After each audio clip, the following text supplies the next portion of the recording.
Are you all in? I'm all in. If you're not all in, what are you even doing with yourself?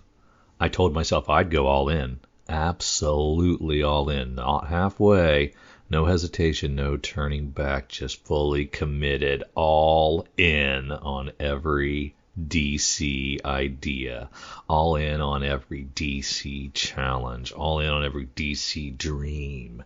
Because if you're not all in, then what's the point, right? So here I am, all in with no regret, all in with everything I've got, and all in with DC to the very end. This episode of Comics for Fun and Profit is brought to you by DC's All In. Are you all in? Thank you for listening to Comics for Fun and Profit. This is Kyle and Drew with your sneak peek at next week, episode number 952 for comics originally releasing sometime in January. But I lost my mouse cursor, so I can't find the date. No, they're not in January. December 18th, the week before Christmas. Wow, you went through a little wormhole there. Yeah, because then I hit that, and I was just like, wait a minute, December 18th. Well, we have a release week next week because of Christmas, and then the week after, our Wednesdays are falling on national holidays crap, and then I was like, wait, I'm talking. I shouldn't be discussing this in my head. It is quite possible that, with this will be the big one, and everything. This is pretty much it for the year in my mind. Yeah, Christmas and New Year's will be low weeks because they're holidays. Absolutely. Yeah, that's crazy. But before Drew and I get into what's coming up in this kind of comics and what's coming out Wednesday and what schedules are, holidays, national holidays, closings, things like that, Drew, what do you got in the world of comics and stuff? We got a couple of listener queries. Yeah. Craig wants to know how often we go back and listen to our old episodes, and if we do, what do we think? I cannot listen to myself in any capacity. Okay. So you've never listened to an old episode?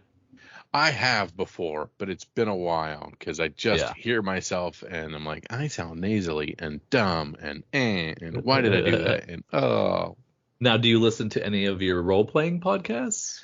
I have before, but again, I'm just you just don't like it. I just get critical of myself and I'm like, Yeah. I when I was porting everything over to YouTube, and I think not like the first. I think like the first 5 are there, and then there's like a long 200 episode gap that I haven't made it over there yet, and then you get the next 700 or so in a row. Mm-hmm. Mhm. We've got all those. Yeah. And so some like the very early ones where, we different format, 3 or 4 hosts at a time on, doing all kinds of different kinds of segments. Mm-hmm. It is hard to listen to. It is, I don't think we knew what we were doing. What? It took us a little while. How dare you? It took us a while.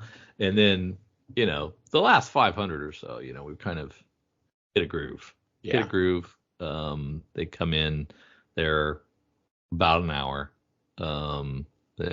We hit the high notes for the week that was or will be, and will be, it's better with 2 than with 3 or 4. For sure. We have a lot of talking over people, which we still have issues with. Yeah, way too many ums and ahs. I mean, I still do it, but not as often as I used to. So, I have, and I think we're better now. There you go. So, if you're listening and saying, "Well, this is better," well. Go back. There was a time before. Yeah. Now we've had some fun guest hosts on. 100%. And we had our supersized episodes with Eric and James from Cowabunga and stuff, and those have been fun. but those are one-offs and not like the standard Yeah. episodes. So yeah. So yeah, we have. I have. And not something I do regularly. I check for audio levels on the show and spot check. I don't listen to the whole episode. Yeah, I've gone in to just listen to how things sound and everything. Yeah. How's this? Is Kyle louder than me? Let me pull him down. Am I louder than him? Let me equalize it, right? Yeah. And that's as close as it gets. And then there's been a couple things where, like, if I mentioned a friend of mine or if I mentioned a book to somebody, I'll pull up the podcast and scrub to it and play it for them and be like, hey, listen to this real quick. That kind of thing. Like when you're talking about, okay, that's cool. Yeah. Yeah. And then sometimes I like, well, Kyle and I were both sick that episode, so I need to knock out some of the coughs that didn't get muted. You're really good with the mute button. I'm less good with it. And so, yeah, I'll do that. But that's about, I don't tend to listen to them. I want them all on YouTube for posterity. I believe that when I'm your legacy, when I'm in the retirement home, and in between bingo matches, and dates with the ladies, I will put one on or something and reminisce about what was going on in 2011 or something. Might be kind of fun. Yeah, that might be cool. So I just want to have them there, and I know at some point I won't be paying server fees, and I won't be paying Podomatic, and those episodes will all go away at some point. So these are all for your syphilitic coma when you're in the rest home. Yeah. Just I love it. Make sure if Brandy, my wife, has power of attorney that you turn it on. Yes, most definitely. And make sure my machines are plugged in. I've got to unplug these to put in the YouTube machine, sir.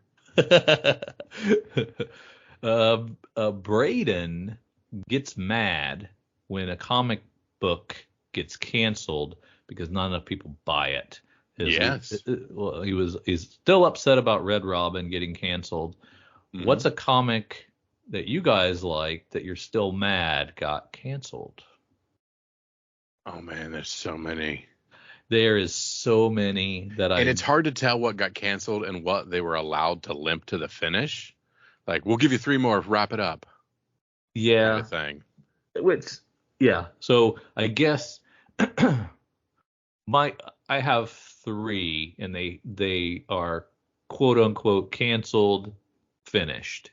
And so I think Super Sons is the biggest one that's still was one of the biggest ones that still bothers me, because it was such a great thing that I loved so much that didn't sell to enough people to keep going in its current iteration, and it went away and then came back as a bastardized version of itself that never really reclaimed it. So if that young Damien and John would have kept going and been popular, we would have never aged him up, and I would have been, so that one got canceled too soon, and that was a bummer. I wish Superior Foes of Spider-Man was still around. But I don't know if that was always the plan for a limited run. A book like Southern Bastards, there you go, that never got to finish, that if it was selling 100,000 copies a month, would have finished. So therefore, I feel, even though the creators are at odds now, or whatever is going on, that's not allowing them to work together anymore and finish, would have been overlooked with enough sales. So I still consider that maybe to be canceled. And then when you look at a book like Walking Dead that ended, and it didn't feel right. That book was our impetus back into comics, along with the New 52, that brought us back in. And yes, after a while it started getting repetitive, but I would have read it until my dying day 100%. and never stopped. And Kirkman may have seen flagging sales, because I think at that point, I don't know that we were still seeing sales numbers, but he may have seen flagging sales. People were complaining about it, and he didn't want it to lose. He wanted to end on as high a note as he could, and so he canceled it. So I don't know that those are all the definition of canceled, or it's like, or you're saying like a book that's out that is canceled in the traditional sense of being announced as being canceled. Yeah. I got one that like is supposed to come back. Witches, the Scott Snyder Witches. Yeah. James Tinian. We got like 6, and then it's just dabbled from there. So I don't know what was going on with that one. And I think it is. I mean, it is canceled because the creators cancel it because it doesn't make enough money. Therefore, it doesn't sell enough. Therefore, they cancel it. So a creator canceling it is the same as a publisher canceling it, in my mind, in today's marketplace. We stand guard. Yeah. So that was where's that whole giant epic at? Yeah. Yeah. I mean, I was sold a bill of goods.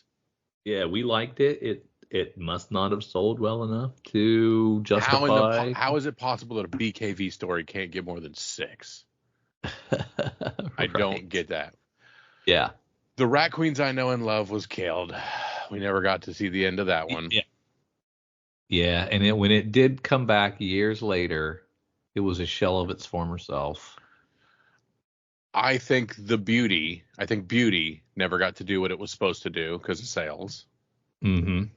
Yeah. So Jeremy Hahn and them, I think that one had so much more potential and just could not sustain necessarily, and that one crushed me.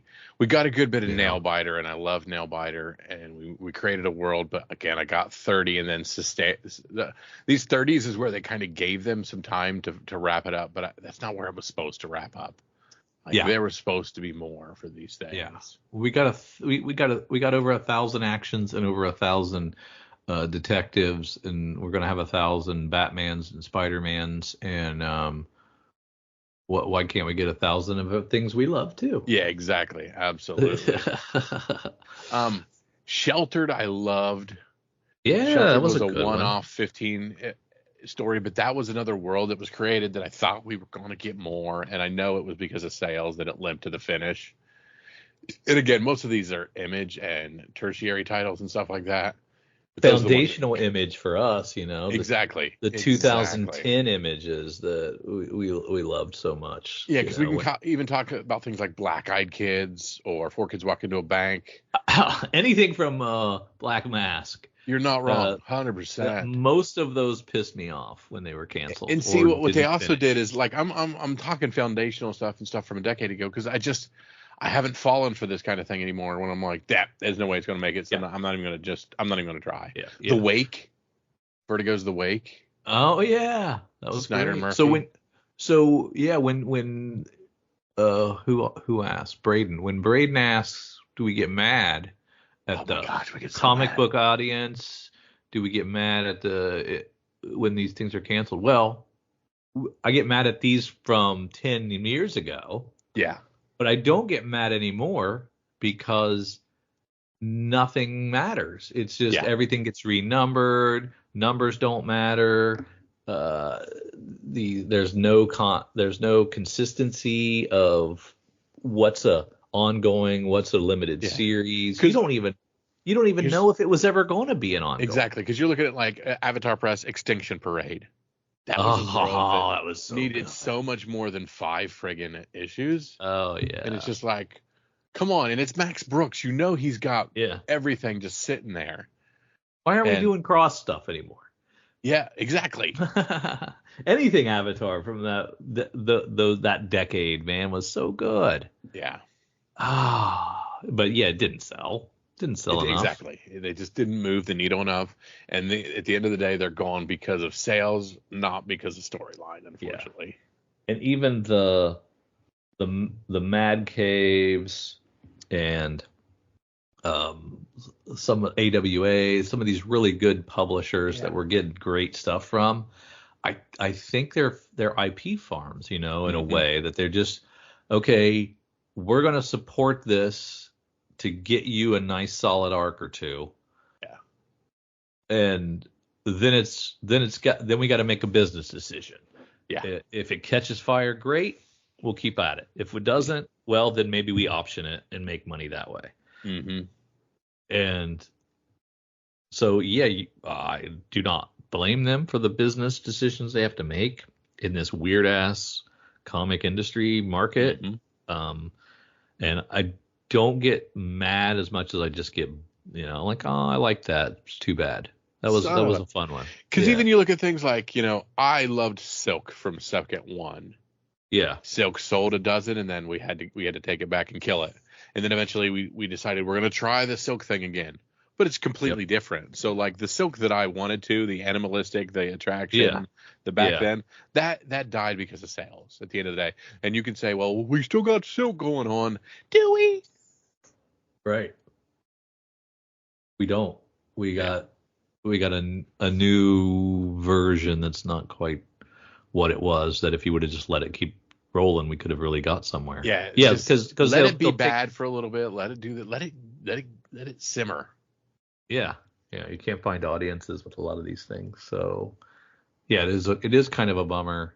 I'm not mad anymore at Cancellations. I'm just like, oh, that's just the way it is. Mm-hmm.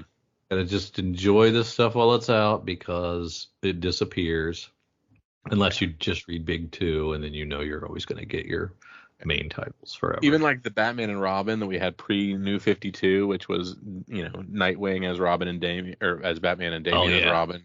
It was great. Getting into everything. You were able to do everything you needed to do for that comic, but then towards the end of it, sales waned. They killed everything, and they were like, "We're gonna just reboot everything New 52." And you're like, "But this was working so well." Yeah, couldn't you keep that one going? Exactly. Yeah, that is true.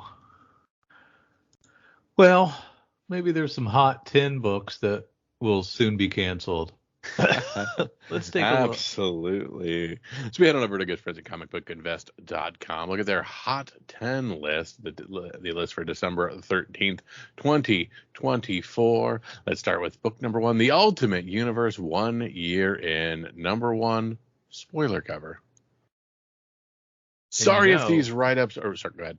This was Jason, our good friend Jason from Hawaii's spec pick of the week. And he nailed it. He got the number 1 book with his pick. Very nice. Blah, blah, blah. This book just came out this week and has quickly gone from cover price to averaging $15 on more than 100 sold, even hitting highs of $25. Plus, it is a very sweet homage to something I do not know. Ultimates continue to do well. Yeah. At rank 2, Superwoman Special number 1, the 1 in 25 Mark Spears cover. Also new this week, this 1 in 25 variant by the Red Hot Mark Spears quickly rose above ratio before copies even hit the shelves on Wednesday, averaging $65 on about 20 sales. This one already hit a high of $100. Did shops just not order enough copies because it was a DC one-shot? Or is it because Lobo doesn't have his troll hair? Oh, he does have a different haircut, doesn't he? Yeah, he's got a Jerry curl. At rank 3, West Coast Avengers. Number 7 drew West Coast Avengers on the list. Gotta love it. Jeff the Landshark back in the spotlight thanks to this inclusion in Marvel Rivals. Can't believe how well this book has held after going around the spec cycle several times. About 20 sales this week, as this is easily a $100 book these days. This hit a raw high of 180, while multiple CGC 9.8s went for $350. I think I have this. I had forgotten about this run. Wasn't a Kate Bishop chunk with this? Yeah, this was when they were. Yeah, this was a pretty fun little run. I remember it being pretty good, and I didn't remember that the Jeff the Landshark number 1 was that high. I knew it was like a $20 book. I don't remember it being a $100 book. That's cool. There we go. As we get into number 4, it's Jeff, number 1. Still shocked how a video game can move comics in 3 days, but Jeff is a rolling. In particular, the cover A of this one shot has become a solid $60 book on half a dozen sales this week, while the other variants go for about $20. We just talked earlier about how we pick things as our pick of the week and we're proud of the things we did. I shit on this book continuously. There's no way it will ever be worth $1. Whoops. Whoops. My apologies. At rank 5, we have Star Wars number 7. Holy crap, I have this. Sorry to spoil this week's episode of Skeleton Crew, but I was spoiled for me as I'm behind watching the show. But Jude Law's character claims to be the long-lost, forgotten legacy character, Crimson Jack. This could be a false lead, and we may find out down the line he is actually someone else. But for now, folks are buying this classic Star Wars book for about $15 on more than 30 sales. CGC 98's going for $200. Now, okay, so are you watching Skeleton Crew? Nope. Oh my goodness, Kyle. It's Goonies. Oh, it's Goonies. Really? It's great. It's Goonies in Star Wars' land.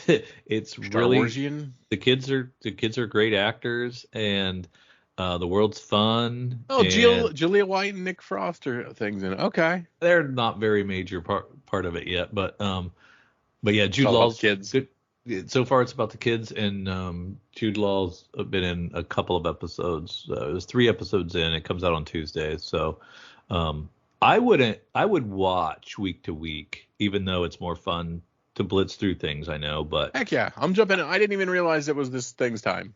it's really good. I know, after Acolyte and all the bad press for Acolyte, I was a little hesitant, but I convinced the wife to watch the first episode, and she liked it, and we watched all 3, and really great show. And Jude Law's character is Crimson Jack, and it feels like that's who he is, because he was kind of posing as a Jedi, and now he's Crimson Jack. But good book. I would watch it. Deal. I'm in. Yeah. At rank 6, we have Star Wars Hyperspace Stories number 6. Strange casting news for Rhoda the Hutt has many grabbing up copies of this rando DH story. Oh, Dark Horse. Okay. Yes, right. Tons of volume with over 80 sales, mostly around cover price. But this eventually started hitting to the $15 and reaching a high sale of $25 for a copy. Not sure how big a role Hutt may have, but it's fun to see when obscure books like this pop. It makes hunting fun for everyone. Both covers are selling with A maybe slightly outpacing B. Very cool. At rank 7, Thundercats Apex number 1. Another Mark Spears cover, Drew. Mark Spears on the list again, and it's not for monsters. Yes, this FOC cover has quickly gone from cover price to over $35. The only thing keeping this one from being higher on the list is the volume isn't as strong as some of the other entries. That said, the incentive versions of this cover are also doing well, with the 1 in 10 foil at about $60 and the 1 in 15 version selling for $100. Huh? Thundercats. Wow. And I don't know, is Apex a character? Did I already ask you who Apex we was? talked about this as it was coming out. At rank 8, Invincible 19, Kirkman and Otley. News that the dynamic duo is returning to the Invincible universe for a new series focusing on Battle Beast has renewed interest in this first appearance. Already a pricey book, this went from about $70 last week on only 3 sales to a more impressive dozen sales this week, hitting 115, while CDC 9.8 is hitting 275. Wow. At rank 9, Captain America Steve Rogers number 1, Nick Spencer writing Jesus Ciaz on cover. Lots of speculation following the news that Chris Evans will be back in the MCU, but that he won't be playing his traditional Cap role. Had many speculating on a Hydra Cap. Technically not his first appearance, but the book of choice for many, as we've seen a few dozen sales this week, mostly a cover, but enough spikes to drive the average up to $7, as high as hitting $20 on this cheap box favorite.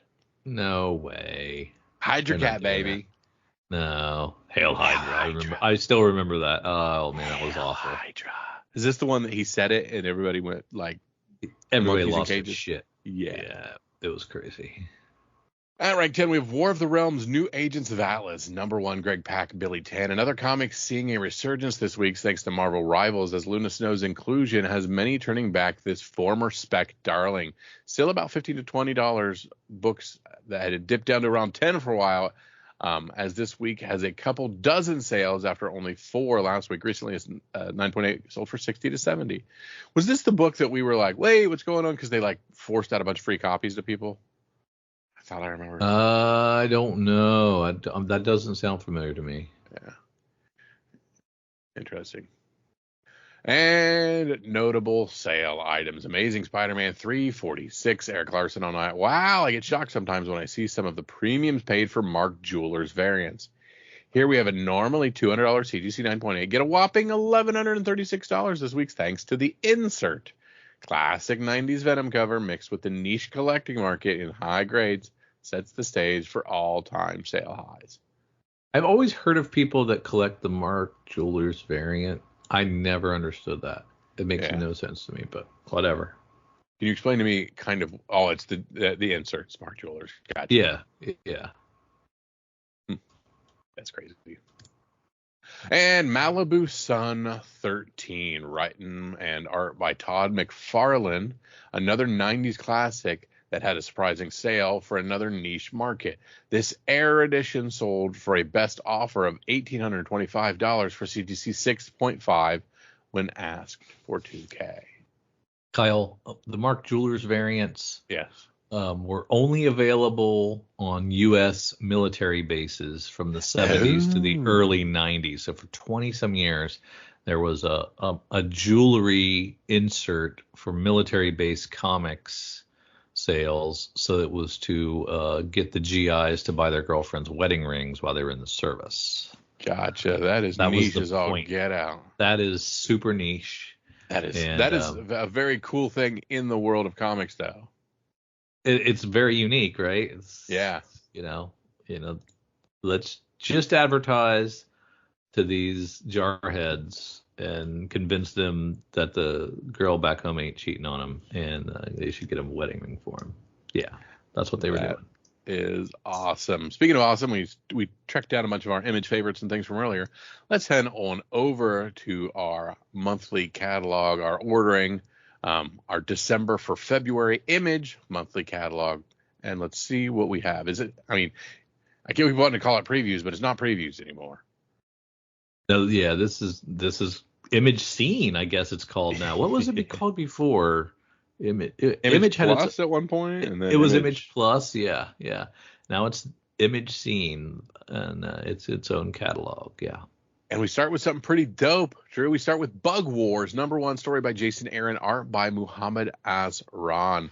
Slade Slaymaker is a kid from Alabama suddenly lost in a vicious world beyond his imagination, a world of marauding ant armies, spellcasting spider witches, and beetles riding barbarians. This is a miniseries. This is a 6-issue series, action, adventure, horror, sci-fi, Drew. Yeah, it's looks really good. And the Jason pages, Aaron, baby.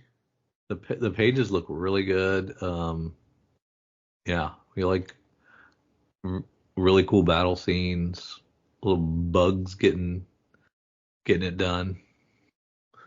Bugs getting all buggy with it. Yeah, pretty neat. Very cool, and some really cool different covers. We've got Peach Momoko with a cover, Pepe Larraz with a cover, Matthias Bergeron with a cover. Very cool. Interiors look very well done. Can't beat it. And our next book, The Hive #1. This is their launch of the month, a series premiere. Story by A.J. Lieberman. Art and everything by Mike Henderson. This is a crime mystery action adventure. Mason Shaw is no one, a worker bee. All that changes when he crosses paths with a few strangers trying to stay one step ahead of a queen with immense power who is determined to control her hive no matter who she has to kill. Welcome to the Hive. So what did Mike Henderson do on Nailbiter that this is offered again? Was he the interior artist on Nailbiter? That's what I'm just thinking. I was like, wait a minute, we were just talking about Nailbiter, and here I have a reference to Nailbiter. I'm looking at the interior pages, and they don't jump out as looking like Nailbiter, but I guess they could. It could be the same style. Mike Henderson did pencils on all of Nailbiter. Okay. So that's dope. Yeah. So it's the same artist, which he does good work. Yeah. It's a little risque there. Hey now. In the boudoir stuff going on. No, Wow. too shabby. You'll get me on that one. Creep Show in Love, one shot. So this is our Creep Show. This is our Valentine's Day special. And of course, horror, occult, supernatural, media tie-in. And these are a bunch of different stories. But and what the Creep Show does is they have a handful of creators, and there's always one that Drew is like, well, I gotta read that one, So I don't really want to read a Mirka Andolfo horror story, but a Patrick we know it's gonna be we know it's a sexy story if it's Mirka Andolfo. But if you give me Patrick Horvath from Beneath the Trees and he gets to do something new, that's right. Yes, I'll read that. So I'm going to buy this and read it for half the book. There you go. And that's okay. $5 book. They got me. I like the cover C, which is the Valentine's Day heart candies. Those are pretty cool. Very nice. Very nice. There are a couple things to hang your head on with this. So yes, most definitely. Next offering from Image, Stay Out of the Woods. It's a one-shot by Joe Pruitt. This one-shot will be a perfect bound magazine trim size, 8.5 by 8.787, and feature cardstock covering. It's $8. Horror, occult, supernatural, coming of age. And Butch Gweiss on art, who is a pretty good artist. I like him. What is the imprint on there? Naughty Circle or Nothing Circle or something? I can't. I'm blind and dumb. Oh. Ninth Circle is the imprint. Okay. That's it's new to me. I didn't know that one. Yeah. And we're back into our other things. Kaya 25, Wes Craig's book. Monstrous 55. That's so cool that Monstrous is still rocking at 55. Starting a whole new story arc on that. Nights 13. This is one of your big regrets, right? Is dropping off of Monstrous. Yeah, because I have the OGs. I loved the first arc, and then just some thousands of things were happening when the second arc came up, and then it was like, well, I got to catch up, and sometimes catching up is too much work. Sometimes it's easier just to not read it than try to catch up. Yep, 100%. Nights 13 by Wyatt Kennedy. Power Fantasy 6, Karen Gillan's book there. It's got a new story arc. We're also starting a new story arc for Radiant Black. Yeah, I didn't call that one right. That'll never last. Superheroes, who'd have known? Yeah. Rat City 11. That's a really dope cover there. Bjorn Barons is why I saw that coming a mile away. Yeah, exactly. Should have known. That's a part of the Spawn universe. Don't think I knew that. Well, that's why I'm not reading it. Oh, we get the Energon Universe Free Comic Book Day 2025 special. It's 32 pages. We got to get some G.I. Joe, right? Yeah. I would think so. Go back to what we do the best. Yeah, that's cool. Absolutely. With revelations for longtime fans and a perfect jumping on point. How do you do both? Tune in. I Hate Fairyland gets a free comic book day. It's coming back. That's awesome. Cool. 10 years of I Hate Fairyland. Yeah.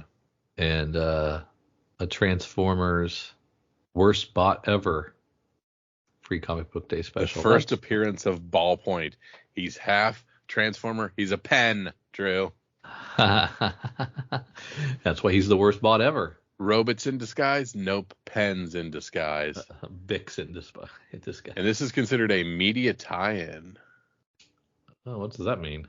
I don't know. The solicit is media tie-in. Okay. So, okay. Gonna be a cartoon? Animated series. And the story is by Brian Smitty Smith. Every Smith I've ever known is Smitty, so I don't know that you need to acknowledge the nickname Smitty on Smiths. Yes, I think you're right. That is, it's the default. Yes, it's like saying Robert, Bob. No, we know. Shut up. We know. Blood Squad 7, number 7, Joe Casey, Deadly Tales of the Gunslinger Spawn 4, Death of Copra 204, That is like I'm not reading anything, but I could not tell you what that book is. No idea. Not from the cover. Yep. Department of Truth 29, continuing to crank out good stuff. Doll Parts, A Love Sick Tale, 3 of 4.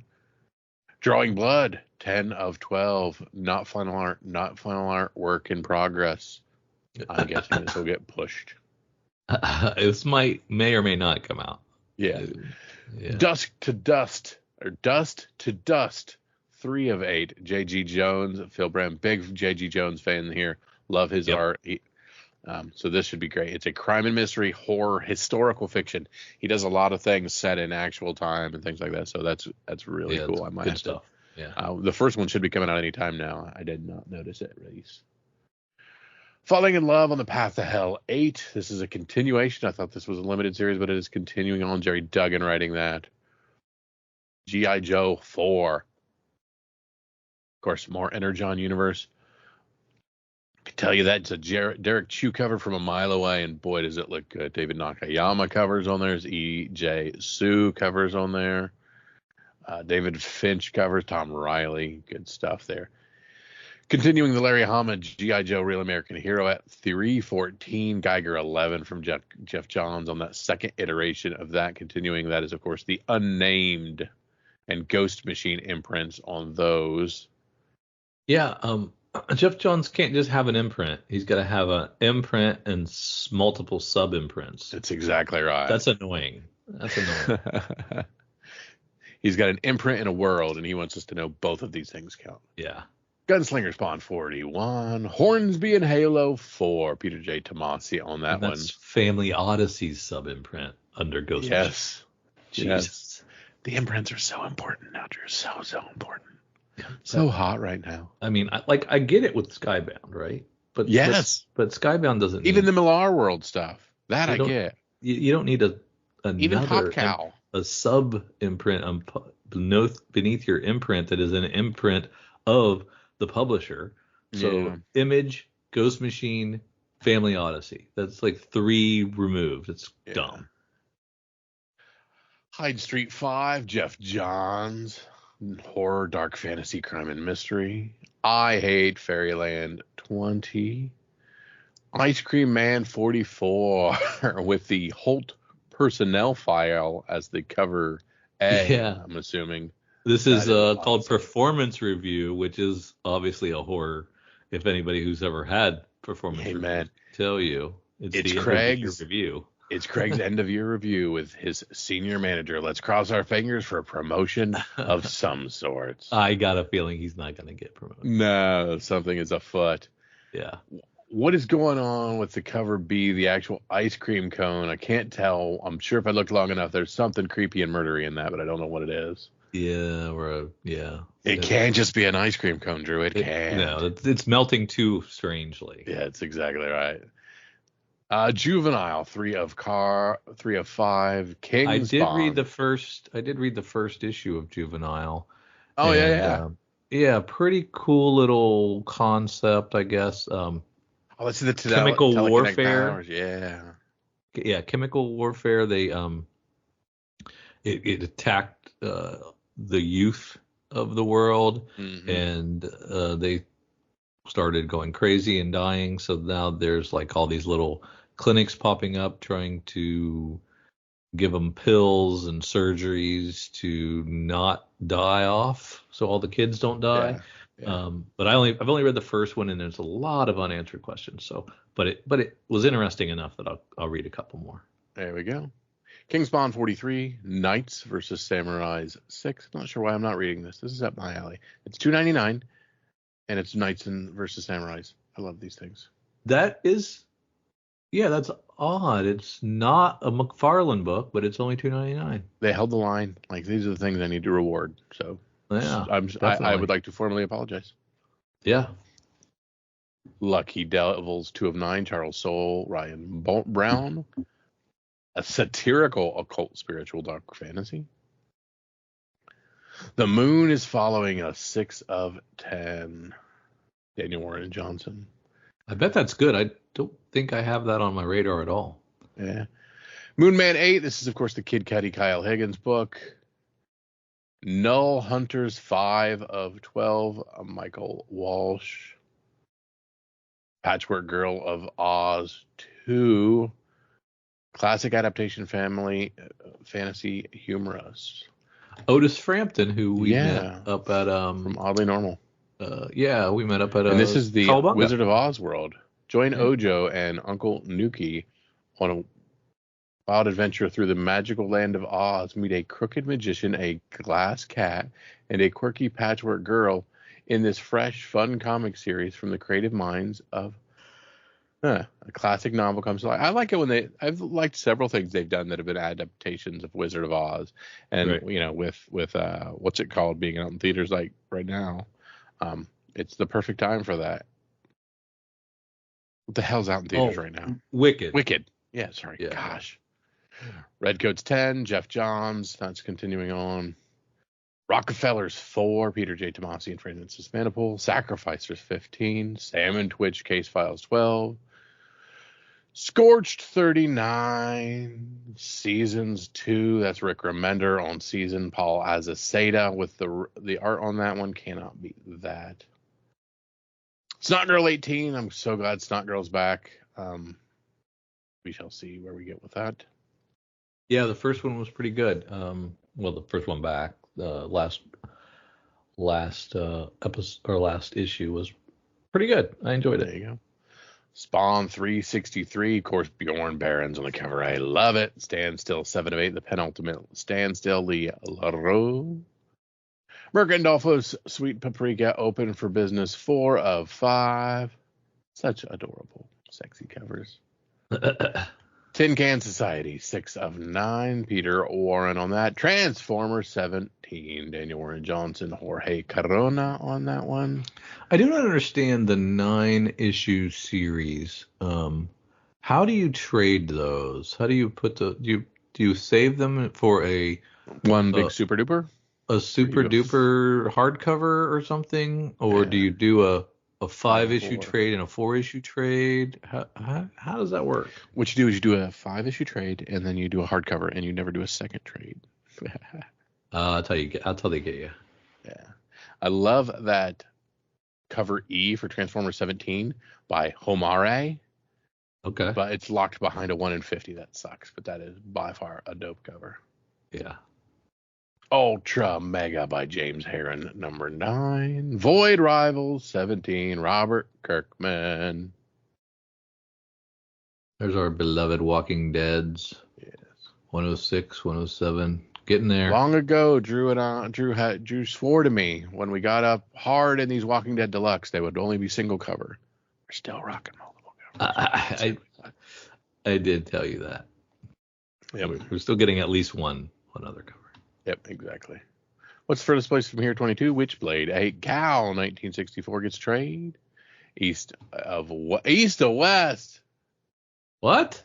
East to West compendium Drew 1 through 45 in one collected $60 edition. I almost thought it was coming back. I got excited for a second. Yeah, I should read this again. It's been a long time. Yeah. Man, that was so good. Now I'm having flashbacks. Mm-hmm. Holy Roller, trade paperback. It's that Andy Samberg bowling superhero thing. Youngbloods Vault edition. Youngbloods from 1992. Wow. Trade for Remote Space, trade for Rifters, Self-Help first trade, Silver Lake trade, Universal Monsters hardcover, the Frankenstein hardcover. That's a Tinian? No, Michael Walsh. Yeah, Michael Walsh. I thought it was somebody else too. I started reading, but this just collects 4 issues. Creepshow, Criminal, Feral, Geiger, Fairyland, still releasing Invincible editions. Ninjago's, Chip Zdarsky's Public Domain gets a trade volume with 6 through 10.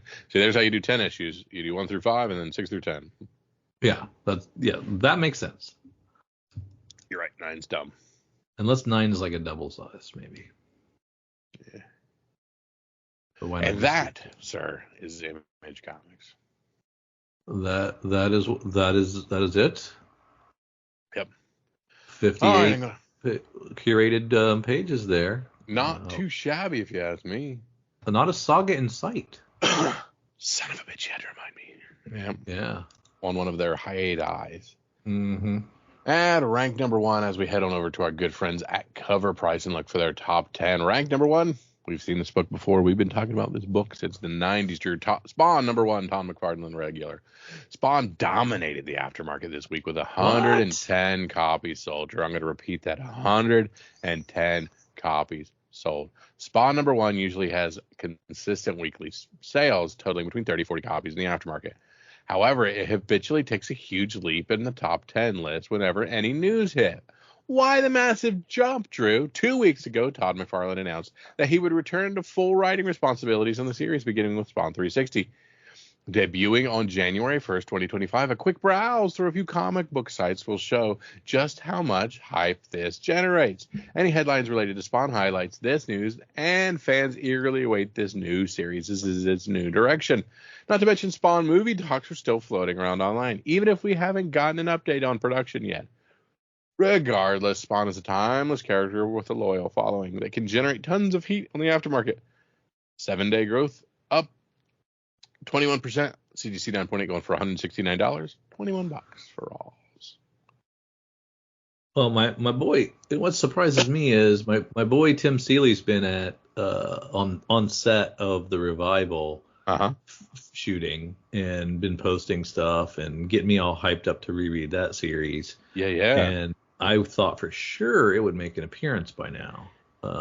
It hasn't. Well, I mean, I guess when it was first announced, it was on the top 10 or top 20. Mm-hmm. But man, it's going to be coming out.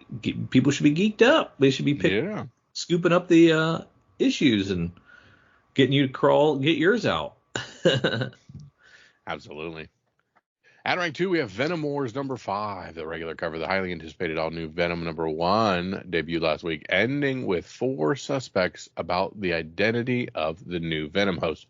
However, 2 weeks ago, Venom War number 5 had an explosive debut of a new Venom symbiote, Eganrak? Eganrac, the Anti-Carnage. Yeah. The all-gold symbiote featured on this cover had a brief moment of heroism before soon being left for dead. Blah, blah, blah, blah, blah, blah, blah. 43 copies sold on the secondary market, $15 for near mint, settling back to $9, but it had 43 on the secondary market. At rank 3, we have Batgirl, number 2, Skylar Patridge, 1 in 25. The first time we wrote about this book was last week in our Day After Wednesday review. It was highlighted as a book to keep an eye on due to the debut of a new villain, Calden. More importantly, retailer incentive books for a key issue tend to have a habit of picking up in the aftermarket due to their increased rarity. And additionally, most fans were expecting the debut of this new villain to occur in Batgirl 1, making the appearance in Batgirl 2 a nice surprise. Since last week, we've tracked 21 copies. High sale of $50 for near mint, $42 for these one, and that's on a 1 in 25 though, Drew. But we are double ratio. Yeah, okay. Venom 39.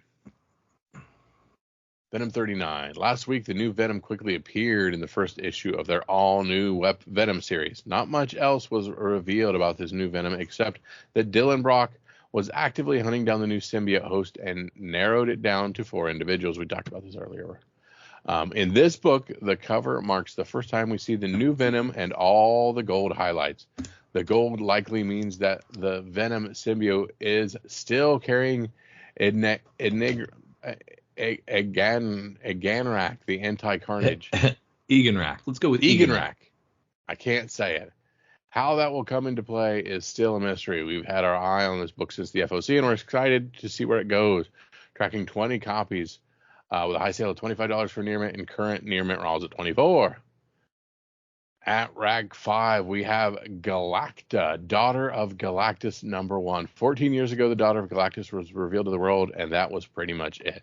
There wasn't a ton of hype behind the miniseries, and the character was left forgotten. Today, NetEase Games and Marvel have selected Galacta to narrate and be the face of the immensely popular FPS game Marvel Rivals. Featuring the character in this way has sparked a new interest in the character that couldn't come at a better time. Oh, interesting. Yeah, $100 for CGC 9.6, $49 for Rawls. Very cool. Mark Spears Monsters number 2, the Amazing Spider-Man 601 homage, limited to 500. So this is a special order Ultimates comic with Mark Spears doing J. Scott Campbell. 31 copies in the secondary market. High sale of $100, settling to 85.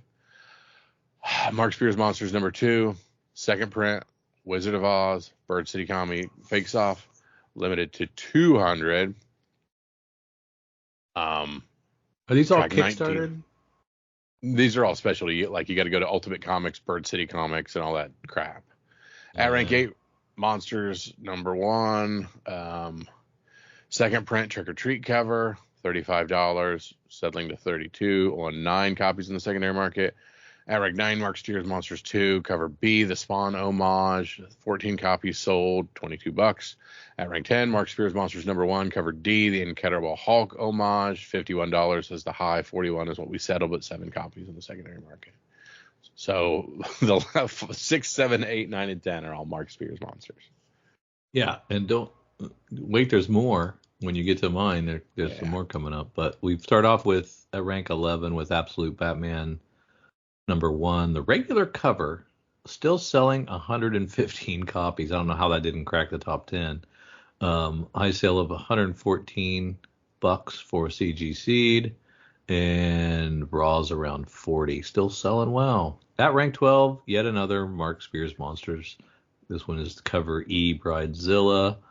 9 copies sold for $350 for a 9.8. Raw's around 179. The DC All-In Special, which was really good, tracked 41 copies sold, $20 for near mints. Rank 14, we have another Mark Spears Monsters. This is the Looking Down on You cover A, normal cover. 6 of these sold. High sale of 108 for a near mint. That's pretty good. Mark Spears Monsters 2, the EC Comics homage, which kind of like my favorite. Only sold 7 more copies, with a high sale of $21 for a near mint. And Mark Spears Monsters number 2, cover C, the Creature feature, comes in at rank 16, selling 14 copies with a high sale of $22 for a near mint. I don't understand these rankings at all. How was the 7 higher than the 14 copies? That doesn't make any sense. I don't completely understand whether it's movement or money movement or what, or just what is. It's they put them in a. There's an algorithm of sorts. Yeah, at rank 17 we have another Absolute Batman. This is the foil number 1 that sold 15 copies. There's a CGC 9.8 for only $60 for the number 1 foil. That seems low compared to the other ones. But Raws are around $26. At rank 18 we have New Mutants 98, that first Deadpool that we love so much. 19 more moved. We're getting $2,005 for a 9.8.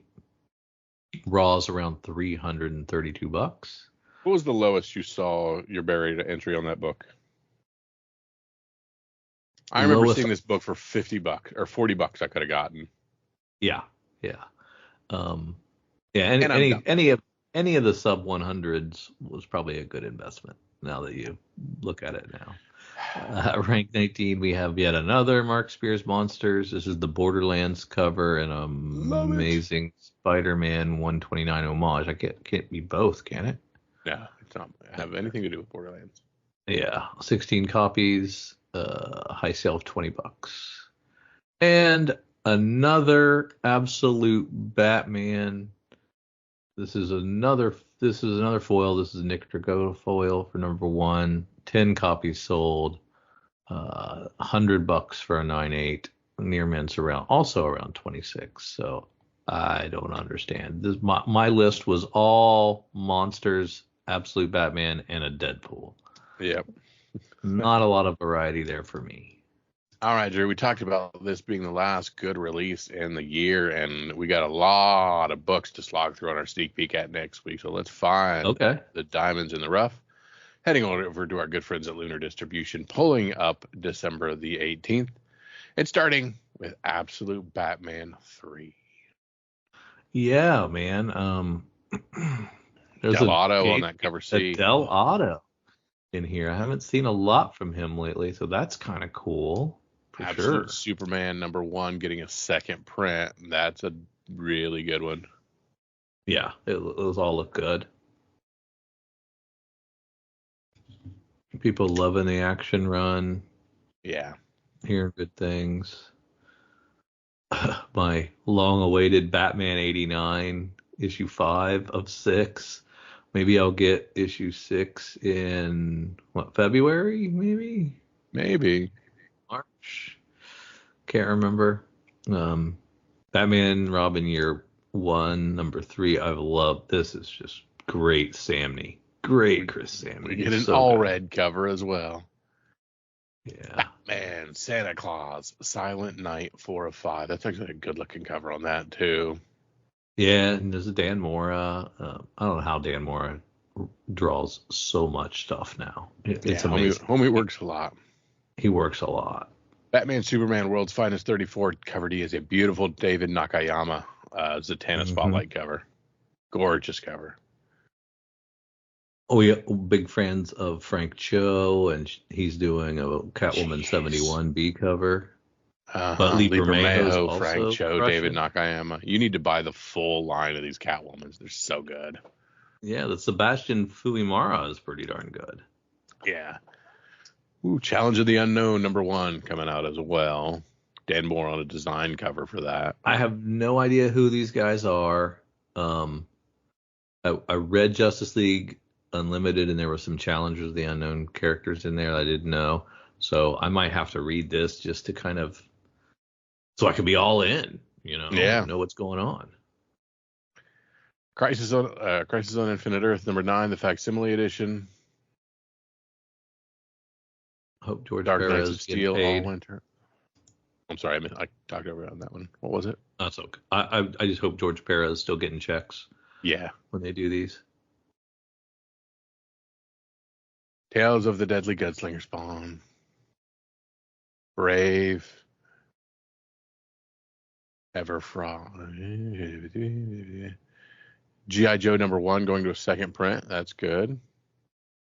Yeah, 5. Yeah, plenty of covers there, and getting the issue 2 as well. So yeah, well received book. I don't know that I have enough G.I. Joe knowledge to enjoy it, but maybe I'll sample. Maybe I'll sample it. I don't know. You never know. Green Lantern, Green Arrow, World's Finest Special #1. It's a one shot, but I still like them together. They're a great team up.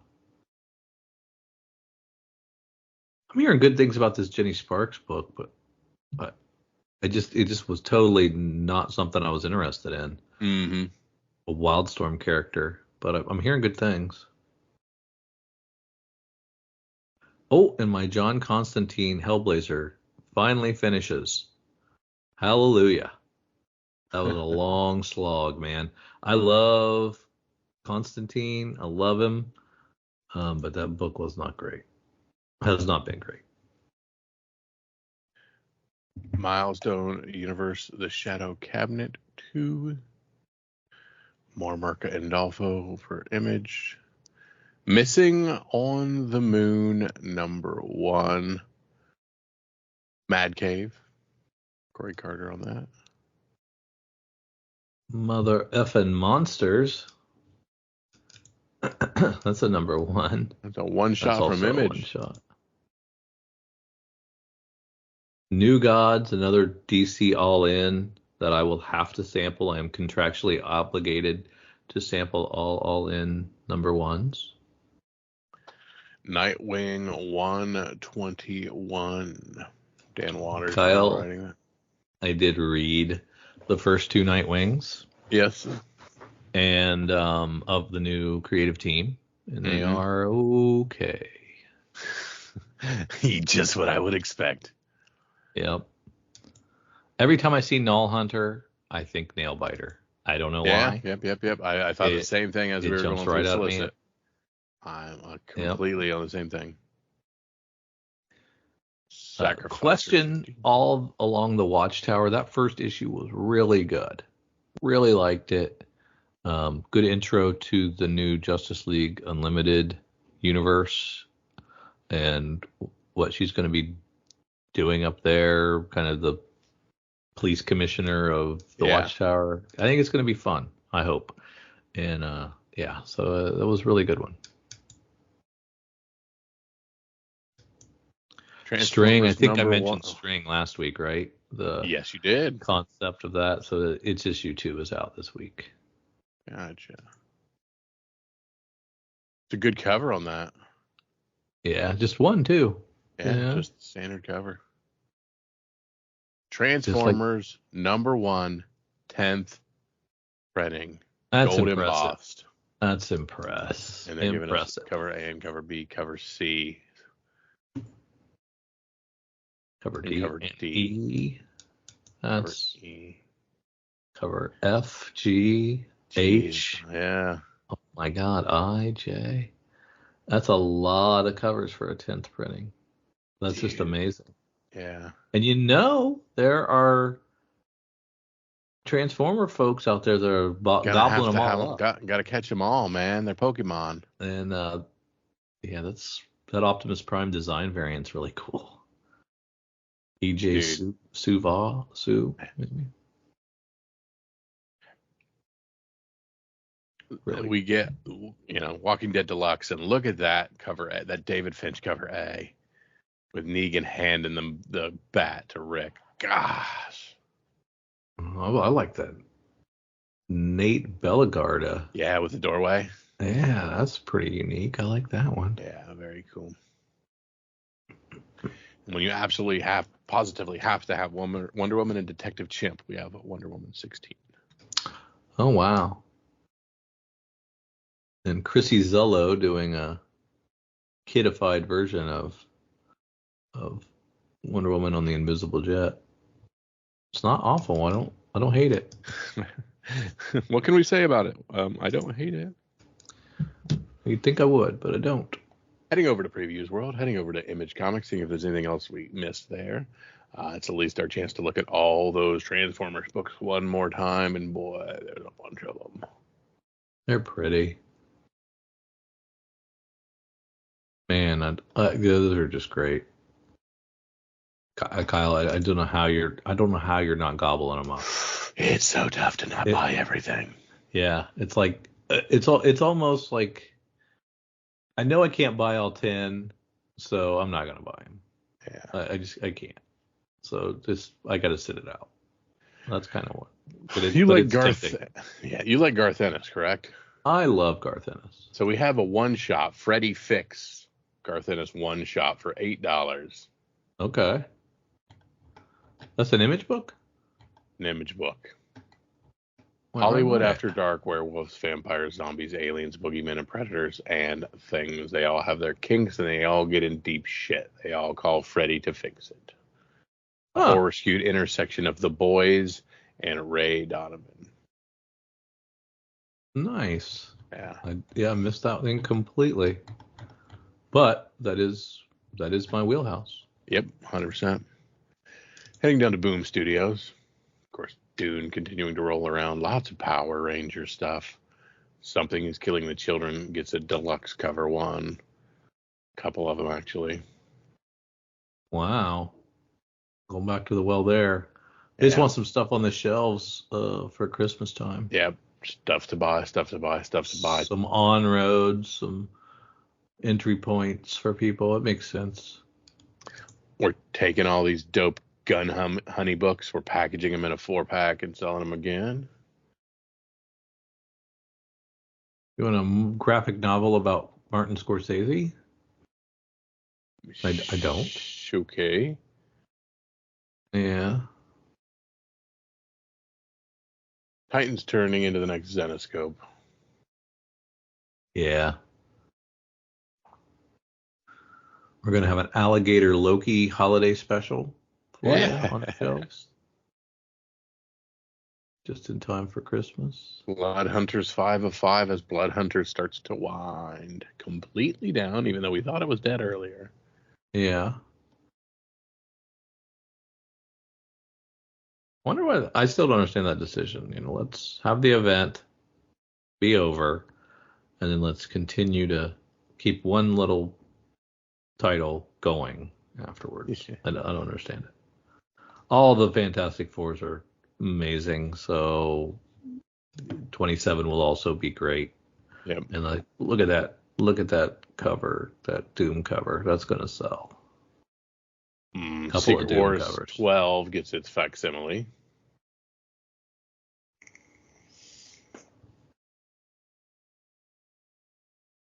Psylocke issue 2. Yi Hung Lee variants, very cool. David Baldion variants, not bad. Ahsoka 6. Couple neat covers there. Ewoks Penultimate. All the time, Val, the TVA. Oh, yes, TVA is out. And we're still trying to do Miss Minutes. Prop her up some more. Yeah. I think her time has passed. I think so, and too. And the 12th issue of Ultimate Spider-Man. Been a year. Boy, great. That's a good Yi Hung Lee cover on that as well. Dang, that's good. Yeah, like me some Mary Jane. Yeah. From Dynamite, we get a lot of DuckTales, a lot of Gargoyles, a lot of Johnny Quest, Lilo and Stitch, Red Sonja, Sweetie Candy, Thundercats,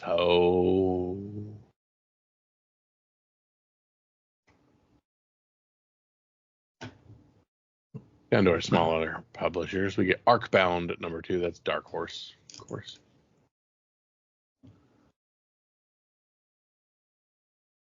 Borderlands, Moxie's Mysterious Mementos 2. I missed the first one of this one. I love Borderlands. I love Mad Moxie. That's cool. Amy Chu writing that. Oh, nice. Yeah. I must be slipping. I saw they had Thundercats trading cards.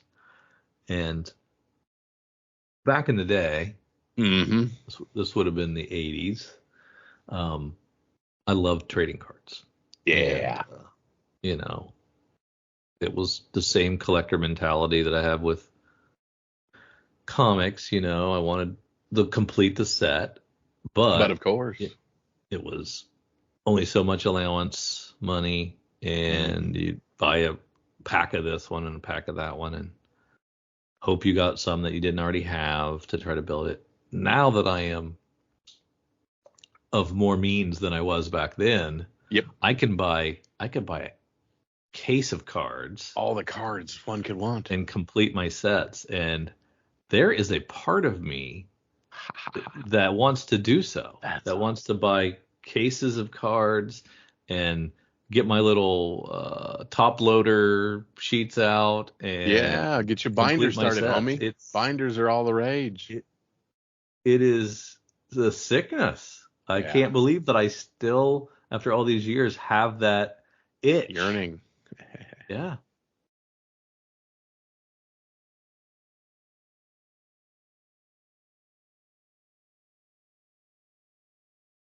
Penthouse Books, New Year's Prey from American Mythology. I don't know if this is the big week you promised, Kyle. Maybe it's next week is the big week. You think on Christmas week? No, next week is the 8th. Oh, you know what that is? This is the 18th. Right? Homie, the week after this is Christmas, then New Year's. This is the last gasp. Then. Yeah. I don't know that it's that great, but next couple of weeks are going to be pretty bad. Yeah. We may be taking time off for the holidays anyway, so who knows? We'll have to slog through it. Star Wars High Republic Phase 3 Wedding One-Shot number 1. Save the date. Guests from across the galaxy arriving for Eriadu to witness Luna, Tulisols, and Zine Murata, the young freedom fighters who are championing the resistance against the Nile. Star Wars lesbian weddings. get your copies. Did you already talk about New Year's Prey from American Mythology? Well, I clicked on it, but I just didn't know American Mythology enough. Yeah. It's I'm not sure if it's like a horror anthology or like a new horror book or something. It's new #1, but I'm not that interested.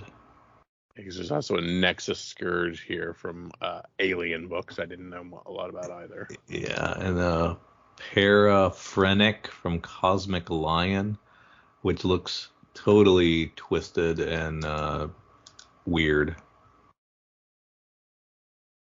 Probably not mine. Heard great things about these Penthouse comics, that they're like really good, but I can't get by the name. Yeah.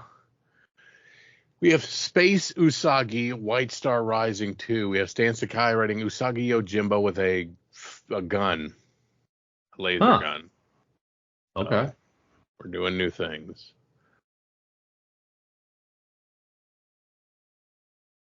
Lots of good turtles. Yeah, looking at those. Three Stooges comics. From Franagraphics, we have The War on Gaza one shot for $13. Whatever Icon Heroes publisher is, they're doing Zoojitsu, which is animals and karate, it looks like. Yeah. A ton of covers for that. It's our way of getting around the Kung Fu Panda license. Yeah. All right, Drew, this is the point of the podcast where I asked for your pick of the week. Was the one book to get in for the end of the year for what I think is going to be the only real release, and see what we got and say, hey, this is the book to get. Grab her up. I mean, it's probably that absolute. Was it Batman or Superman was the new issue? I can't remember. It's probably one of those, but I don't want to pick one of those. So I'm going to go with Freddie Fix, the Garth Ennis, Mike Perkins image book. I just don't get enough Garth Ennis in my life, so I want this one. Yep. I am going for the Absolute Superman #1 second print. If there's a 1 in 25, I would like that one, but I don't see it.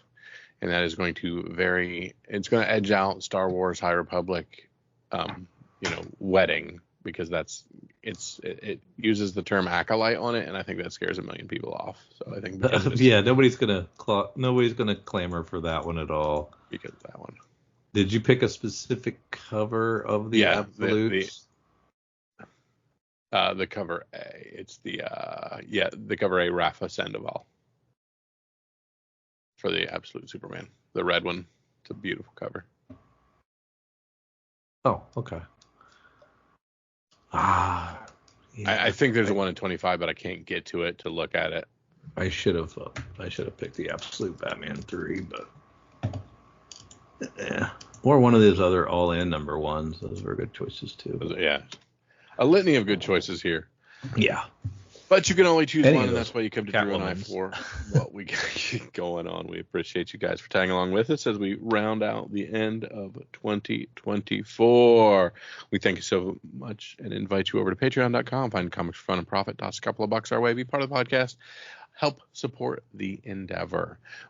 We love you, and thank you so much for joining us. For Drew and for myself, say you. Are you missing six-man co-host Mike Myers? Well, you don't have to. Go to dcnoisepodcast.com and explore all of Mike's podcast universe, including my favorite, Mike M's Weekly Reads, to stay up to date with Mike's personal reading list. You got Geek Brunch, a bi-weekly celebration of geek culture with Mike and Bill Bomer, where they dish about comics, movies, TVs, and even food sometimes. You got DC Noise, focusing on Mike's favorite publisher, DC. Collector's Corner, DC Everything Else, another favorite of mine, and Geek Brunch Retro. So feel free to go find Mike at dcnoisepodcast.com.